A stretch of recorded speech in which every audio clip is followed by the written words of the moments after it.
Hello everyone, स्वागत है आप सभी का मेरे साथ। मेरा नाम है तानिया शर्मा और आज बच्चों बिल्कुल रॉ टॉक करते हैं।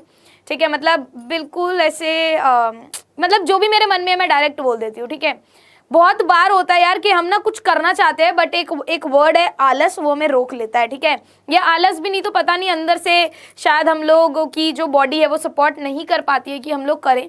बट मैं आपको कुछ चीज़ें बताने वाली हूँ जो अगर आपने कर लिया ना, अगर आपने 7 दिन कर ली तो 8वें दिन आप लोग खुद पे खुद करने लगोगे। एक हैबिट आपकी डेवलप हो जाएगी। एंड अभी आपके समर वेकेशंस चल रहे हैं तो अभी ये चीज़ करना और ज़्यादा आसान है और ज़्यादा प्रभावशाली है। यानी कि इस चीज़ का फ़ायदा आपको और ज़्यादा मतलब इंटू 10x होगा अगर आप अभी ये करते हो। यार देखो, हमारी लाइफ में बहुत सारी चीज़ें होती है ना। इंसान सोचता है मैं कल से जल्दी उठूंगा, ठीक है, वो नहीं उठता। फिर वो सोचता है मैं कल से उठूंगा, फिर नहीं उठता। फिर ऐसा होता है कि लोग जिम ज्वाइन कर लेते हैं और जिम के बाहर लिखा होता है, मतलब मैंने जो जिम ज्वाइन किया था और मैं फिर गई नहीं, मतलब मेरे ऊपर भी ऑब्वियसली लागू करता है, लिखा हुआ था ऊपर कि मंडे बोलकर लोग फिर कभी नहीं आए, है ना, क्योंकि मैं मंडे से चालू करूंगा। फिर लोग वो आए नहीं कभी।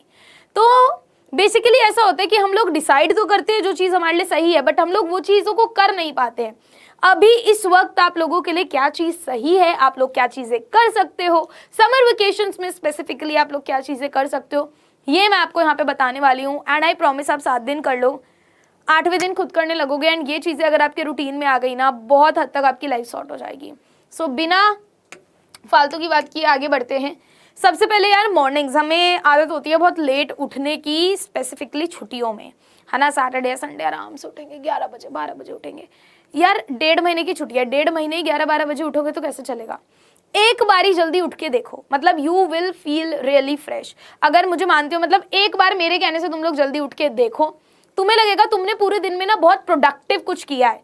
क्या, कैसे जल्दी उठ के कितने फायदे मैं बताती हूँ। और देखो 12 बजे उठते हो, ठीक है, आधा दिन तुम लोगों को ऑलरेडी निकल चुका होता है, आधा दिन वैनिश हो चुका होता है। 12 बजे के बाद ना फिर आलस, कभी ना तुमने ऐसा फील किया होगा या कभी करके देखना, अगर आप पूरे दिन लेटे हुए हो ना, ठीक है, फिर एक पॉइंट ऐसा आता है कि फिर आप उठ ही नहीं पाते बेड से। फिर आपको ना नेगेटिविटी लगती है अंदर, ऐसा लगता है पता नहीं मेरी जिंदगी में कुछ है ही नहीं, मैं कुछ कर ही नहीं पा रहा। इवन ऑन संडेज जब मैं अगर काफी देर तक लेटी रहती हूँ ना, फिर ऐसा लगता है यार क्या ही है ये दिन। समझ रहे हो, वो दिन पॉजिटिव से नेगेटिव होता है। एंड ऑन द कॉन्ट्ररी, अगर आप लोग जल्दी उठते हो, जो चीज़ मैंने अपने अंदर भी लागू करी है, इसलिए मैं बता रही हूँ कि मैं ऐसा करती थी बट लेजिट जब मैंने जल्दी उठना शुरू करा तो इट्स लाइक हाँ यार, अब मतलब अच्छा लग रहा है, सुबह का आसमान अच्छा लग रहा है, चीज़ें अच्छी हो रही है, मैं ज़्यादा पॉजिटिव रहने लग गई हूँ, मेरी चीज़ें ज़्यादा बैलेंस तरीके से हो रही है। तो एक बार मेरे कहने पे जल्दी उठ के देखो, चलो 5-6 बजे मत उठो, एटलीस्ट 7, 7:30, 8 बजे तक उठ जाओ। उसके बाद जो भी मैं अभी पॉइंटर्स बताने वाली हूँ, कंसिस्टेंट रहना उनमें। कंसिस्टेंसी क्या होता है कि एक रेगुलर बेसिस पे आप एक काम को करते हो, है ना, तो रेगुलर रहो उन चीज़ों में, जो भी चीज़ें मैं आपको अभी बताने वाली हूँ। ठीक है, जब भी आप किसी चीज़ में रेगुलर रहते हो वो चीज़ ज़्यादा फ्लरिश होती है। जैसे एक फ्रेंडशिप होता है, एक रिश्ता होता है, उसमें आप रेगुलरली कम्युनिकेट कर रहे हो, ठीक है, समझ रहे हो, वो ज़्यादा फ्लरिश होता है। फिर वो अलग बात है बाद में मत करो तो वो लॉन्ग डिस्टेंस फ्रेंडशिप्स भी चल जाती हैं क्योंकि इतनी अंडरस्टैंडिंग बिल्ड हो चुकी होती है। बट शुरू में होता है कि आप लोग बात करते हो, एक दूसरे को जानते हो। वैसे ही किसी भी चीज़ के लिए आपको उसके साथ एक रिलेशनशिप मेंटेन करना पड़ेगा, पढ़ाई है, रेगुलरिटी रखनी पड़ेगी, है ना। मान लो मैंने 1 चैप्टर पढ़ा, 2 चैप्टर पढ़ा, मैंने उसे रेगुलर बेसिस पे रिवाइज करा, तो एक पॉइंट आएगा जब मेरे दिमाग में अच्छे से बैठ जाएगा, फिर मुझे रेगुलर करने की जरूरत नहीं है। तो कंसिस्टेंसी जीवन में रखनी ही रखनी है। And to start with, let's start summer vacation से ही, ठीक है। स्किल्स, ये एक ऐसा टाइम है जब आप अपनी स्किल्स, जो भी आप में हिडन टैलेंट है या जो भी आप करना चाहते हो, आप नहीं कर पा रहे हो, आप उस पर भी फोकस कर सकते हो। बिकॉज स्कूल जाते हैं 8 घंटे तो हमारे वहीं चले जाते हैं, हम और कुछ कर ही नहीं पाते। तो ये एक ऐसा टाइम है जब आप लेजिट कुछ अच्छी चीज पे इन्वेस्ट कर सकते हो, ठीक है। जैसे आप मॉर्निंग में अगर उठ रहे हो, मान लो जल्दी उठ रहे हो, आप स्टार्ट योर डे थोड़ा सा एक्सरसाइज के साथ, योगा कर लो, 15 मिनट मेडिटेट कर लो, आराम से ब्रश करो, मेडिटेशन करो, देन स्टार्ट योर डे, है ना। कुछ अगर किसी को पेंटिंग अच्छी लगती है, डिवोट योर थोड़ा सा टाइम उसमें। मैं ये नहीं बोलती पूरी छुट्टियां पढ़ो पढ़ो पढ़ो, नहीं, अपनी स्किल्स पे भी उतना ही ध्यान देना है। जो चीज़ आपको खुश करती है आपको उस पर भी ध्यान देना है, ठीक है। अगर रील्स स्क्रॉल करने से खुशी मिलती है तो कर लो 15-20 मिनट, कोई दिक्कत वाली बात नहीं है, बट उससे ज़्यादा नहीं, ठीक है। Now this is the time, most important thing कि आपको अपना एक शेड्यूल बनाना है। मैं ये नहीं बोलती पूरी छुट्टियों का शेड्यूल बना लो, मैं ये नहीं बोलती पूरे वीक का शेड्यूल बना लो, ठीक है। स्मॉल स्टेप्स, बेबी स्टेप्स, आज मैं ये करूँगा, आज मैं 8 बजे उठ रहा हूँ, मैं ये करूँगा, मुझे इतना पढ़ना है, मुझे ऐसे करना है, मुझे ऐसे करना है। अब मैम ठीक है, आपके बोलने पे हम सुबह उठ भी गए, तो हम करें क्या? हमारी दिमाग में तो थॉट्स है हमें ये करना है, ये करना है, ये करना है, बट हम उसे अप्लाई कैसे करें? देखो, आप अपने दिन को डिवाइड कर लो। कैसे डिवाइड करोगे?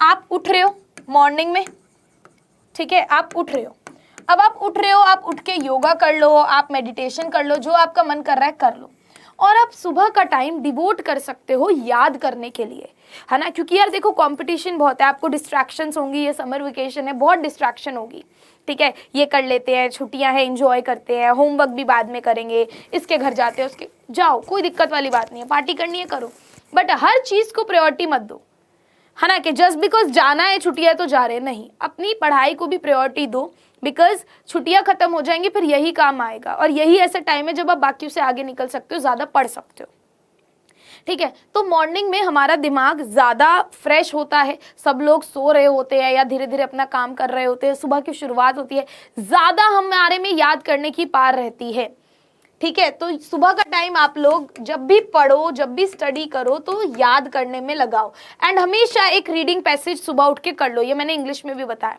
क्योंकि जो ऐसी चीज़ें हैं ना आपके पेपर में, जैसे मान लो ग्रामर है, राइटिंग है, ये आप लोग याद नहीं कर सकते, रीडिंग है याद नहीं कर सकते, ये वैसी चीज़ें हैं जिनको प्रैक्टिस चाहिए। तो वो जो प्रैक्टिस वाला जो स्लॉट है ना, जिन चीज़ों को प्रैक्टिस चाहिए और आपको टाइम नहीं मिल पाता, वो आप इस टाइम पर स्ट्रॉन्ग कर सकते हो। रोज सुबह उठे, 25 मिनट निकाले, एक रीडिंग पैसेज कर लिए, इसे हैबिट बना लो, जैसे न्यूज़पेपर पढ़ते हैं, मोबाइल स्क्रॉल करते हैं, हम लोग प्रैक्टिस करेंगे। ये एक दिन अच्छा नहीं लगेगा, 2 दिन नहीं लगेगा, 7-8 दिन बाद ना कॉन्फिडेंट फील करोगे कि हाँ, मुझे रीडिंग पैसेज सॉल्व करना अब आ रहा है, अब मुझे ट्रिक समझ आ रही है। तो इसे अपने रूटीन में डालो। उसके बाद जो भी याद करने वाला सब्जेक्ट है, साइंस है, ठीक है, एसएसटी है, इंग्लिश में कुछ याद करना है तो उसे याद करो, और हर एक दिन का एक शेड्यूल बनाओ। जैसे मैंने पहले बोला था कि आज मैं इंग्लिश का 1 चैप्टर कर लूंगा, आज मैं साइंस का मान लो 1.5 चैप्टर कर लूंगा, या मैं क्वेश्चन आंसर्स कर लूंगा, ठीक है? और दिन में खुद को प्रेशराइज फील नहीं करना, 2 सब्जेक्ट दो एक दिन को काफी है, हर ऑल्टरनेटिव दिन पे। जैसे मान लो आप लोग कि आपने मंडे, वेडनेसडे, फ्राइडे और ट्यूसडे, थर्सडे, सैटरडे, ठीक है, इनमें आपने दिन बांट लिए। अब मान लो इस दिन मैं दे रही हूँ, लेट्स से अगर आप लोगों के पास, अगर आप 11th में आपके पास स्ट्रीम्स अलग हैं, तो आप उस हिसाब से बांट लो कि हिस्ट्री और पॉल साइंस दे दिया, नीचे मैंने ज्योग्राफी के साथ सोशियो दे दिया, कोई और दे दिया। अगर आप और किसी क्लासेस में, मतलब अकॉर्डिंगली आप बांट लो कि मेरा 1 और 2 सब्जेक्ट ये रहेंगे और बचे हुए तीसरे और 4th सब्जेक्ट मैं करूँगा, ठीक है ना? तो मंडे को ये किया, ट्यूसडे को ये, वेंसडे को ये, थर्सडे को ये, फ्राइडे को ये, सैटरडे, ऐसे अपने सब्जेक्ट्स बांट लो।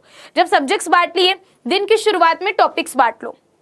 आज मैं ये इसके क्वेश्चन आंसर्स करके उठूंगा। छोटे छोटे गोल्स दो खुद को, है ना? स्मॉल गोल्स दोगे तो ज्यादा जल्दी कंप्लीट कर पाओगे, रेदर देन कि आप अपना टाइम टेबल बना रहे हो, टाइम टेबल में कुछ नहीं होगा, ठीक है? उसके बाद जो आपका आफ्टरनून वाला टाइम है, आप उसमें 1 घंटा अपने हॉलीडे होमवर्क के लिए रखो, ठीक है? एंड उसका मटेरियल पहले से ही रेडी रखो, ये नहीं आप वहां बैठ के सोच रहे हो आपको क्या करना है, नहीं। एंड अपने आफ्टरनून में आप लोग मैथ्स करो, ठीक है? मैथ्स क्यों करो? क्योंकि यार आफ्टरनून से ना जनरली लेजी होती है, तो मैथ्स आपको इंडल्ज करके रखता है। मैथ्स में कुछ याद नहीं करना, वरना याद करने वाले सब्जेक्ट्स में आफ्टरनून में आप सो जाते हो, आलस आता है। तो मैथ्स करते रहोगे, दिमाग लगा रहेगा, ठीक है? इसे आप अपने अकॉर्डिंग शिफ्ट भी कर सकते हो। उसके बाद जब आप इवनिंग में कर रहे हो, तो एक बार तो जो आपने मॉर्निंग में पढ़ा है उसको पहले रिवाइज करो। लेट्स से मॉर्निंग में एक चैप्टर पढ़ा है, तो इवनिंग में उसके क्वेश्चन आंसर्स याद कर लो।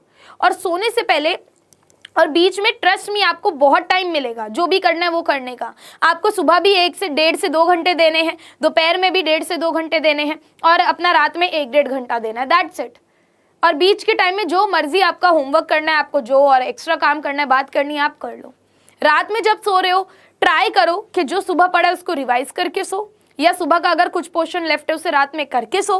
साथ ही साथ आप लोग अपने आप को, मान लो हमने रीडिंग सुबह किया, ग्रामर जैसे मान लो टेंसेस है, या राइटिंग सेक्शन है, लेटर राइटिंग है, या पोस्टर है, एडवर्टीजमेंट है, इसकी एग्जाम्पल पढ़ लो, 5 मिनट लगेंगे, जस्ट 5 मिनट्स, क्योंकि वो रूटीन में लाना है। बस कि मैं बैठी, मैं सोने वाली हूँ, मेरे पे 5 मिनट्स हैं, मैंने फ़ोन खोला या मैंने कोई बुक खोली और मैंने पोस्टर राइटिंग के 2 एग्जाम्पल देख लिए, बस मेरे दिमाग को पता चल गया मैंने देख लिए, इनफ है। मेरे दिमाग को मुझे बताना है कि हाँ देख ले, वो एक रूटीन में डेवलप हो जाएगा। न्यूज़पेपर पढ़ते हो, धीरे धीरे स्किल्स डेवलप होती है, बिल्कुल वैसे ही ये भी एक स्किल की तरह है। तो इस तरीके से आप बांटो, वरना जब स्कूल खुलते हैं तो प्रॉब्लम होती है मैम इंग्लिश में राइटिंग स्किल्स कैसे करें, रीडिंग कैसे करें। तो अब टाइम है, अब प्रैक्टिस करो उसकी। और अगर आपने ये रूटीन अपना लिया कि हाँ यार मैंने छोटे गोल्स बनाए हैं, ये मेरा आज का गोल है, ये मेरी आज की टू डू लिस्ट है और मैं रात में ये करके सो रहा हूँ, ट्रस्ट मी बच्चों इतना प्रोडक्टिव फील होगा ना कि हाँ मैंने पूरे दिन में भैया कुछ तो उखाड़ा है, कुछ तो मैंने किया है। वरना वही लेजी फील होगा, कल कर लेता हूँ वाला एटीट्यूड नहीं चलने वाला। कल कर लेता हूँ वो कल का कल ही रहेगा। समझ में आ रहा है? तो 7 दिन, केवल 7 दिन तुम्हें मेहनत लगेगी। जिम जाते हो ना, पहले दूसरे दिन दर्द होता है, पैरों में बहुत दर्द होता है, अरे मम्मी नहीं नहीं नहीं, फिर आदत हो जाती है। तो किसी भी चीज को हैबिट में लाने के लिए थोड़े दिन लगते हैं। एटलीस्ट खुद पे पुश करके यार 7 दिन ये रूटीन फॉलो करके देखो, ट्रस्ट मी आप में चेंज आएगा। कुछ भी मदद चाहिए, समझ नहीं आ रहा, एग्जैक्ट चाहिए मैम आप बना दो हमारा आज का टाइम टेबल, कमेंट कर दो भाई, अपना रूटीन बता दो, मैं बना कर दूंगी कमेंट सेक्शन में। और बोलो, अगर समर वेकेशन है, नानी दादा किसी के घर जा रहे हो या किसी ट्रिप पे जा रहे हो, online is the best thing. क्योंकि फोन होता है, फोन में ही पढ़ाई है, कहीं भी ट्रैवल कर लो। जब घूम रहे हो, जब आ रहे हो वापस रेस्ट कर रहे हो, कान में लगाओ, या जब जो वो ट्रैवलिंग वाला टाइम है उसमें एटलीस्ट एक लेक्चर तो सुन लो। मजे भी करने हैं बट यार पढ़ाई को भी प्रायोरिटी देनी है। और घर वाले भी बोलेंगे कि अरे कौन सी MA BA की पढ़ाई है, कौन सा तू क्या ही कर रहा है, एक दिन छोड़ दे। खुद को फर्म रखो, खुद को डिटरमाइंड रखो कि मुझे करना है। सो इसलिए online is the best thing. And उसी के लिए अगर आप 11th में हो, वैसे तो हमारे 10th के भी कोर्सेज चल रहे हैं, आपको 10th वाले चैनल पे दिखा होगा, 11th के भी साइंस और कॉमर्स के कोर्सेज चल रहे हैं। यहाँ पर स्पेसिफिकली ह्यूमैनिटीज़ का कोर्स भी है क्लास 11th के लिए, बिलीवर्स बैच जो हम लोगों ने लॉन्च कर दिया है, जिसमें आपको CUET लेवल की क्लासेस मिल रही हैं। 12वीं के बाद आपको कहीं और से क्लास लेने की कोई ज़रूरत नहीं है, हम आपको CUET लेवल की प्रिपरेशन भी कराएंगे। साथ ही साथ आपको पुराना बिलीवर्स बैच भी मिल रहा है, इसी में आपको लाइव सेशन, जूम सेमिनार्स भी मिल रहे हैं। अगर आपको कोई प्रॉब्लम है आप पूछ सकते हो। एंड सुपर 500 क्वेश्चंस, जो कि यार 500 क्वेश्चंस बहुत होते हैं, आपको इधर उधर भटकना नहीं है गूगल पे कोई क्वेश्चन ढूंढने के लिए, एक्स्ट्रा क्वेश्चंस के लिए, सब आपको यहीं पे मिलेगा। इसी के साथ साथ history, geography, economics, pol science, English, maths, जिन्होंने ह्यूमैनिटीज विद मैथ्स लिया, मैथ्स, ये सारे सब्जेक्ट्स आपको कोर्सेज में मिलने वाले हैं। ठीक है, एंड ये तो होगा ही, ये तो बेसिक है कि डिटेल्ड लेक्चर्स होगा, उसका 1 शॉट लेक्चर होगा, टीचर की स्लाइड्स होंगी। 1 शॉट क्यों? क्योंकि जैसे जैसे पेपर पास आएंगे आप डिटेल में 4-5 लेक्चर तो नहीं देख पाओगे ना। अब हिस्ट्री के 6 लेक्चर देख रहे हो, नहीं, वो आपको 1 शॉट ही चाहिए। तो आप इधर उधर यूट्यूब पे धक्के ना खाओ कि किसका सही है, किसने एग्जैक्ट बताया। बहुत सारे ऐसे लोग हैं, मैं नाम नहीं लूँगी, मैंने हिस्ट्री के लेक्चर्स देखे हैं, आधी चीज़ें छोड़ दी हैं उन्होंने पढ़ाते हुए। पढ़ाया अच्छा है बट आधी चीज़ें छोड़ दी हैं। तो इसलिए मैं बोल रही हूँ कि 1 शॉट लेक्चर भी तुम्हें मिलेगा जिसमें हर चीज़ कवर होगी। साथ ही साथ नोट्स, टेस्ट, प्रैक्टिस क्वेश्चन, ये सारी चीज़ें तुम्हें यहाँ पर मिलने वाली हैं। ठीक है, बट उसके लिए बच्चों प्लीज़ इसको कंसिस्टेंट तरीके से 7 दिन ट्राई करो। जल्दी उठो, जो भी चीज़ें बताइए कंसिस्टेंट रहो, शॉर्ट शेड्यूल बनाओ, पूरे वीक का नहीं, और अपनी स्किल्स पे भी साथ साथ ध्यान दो।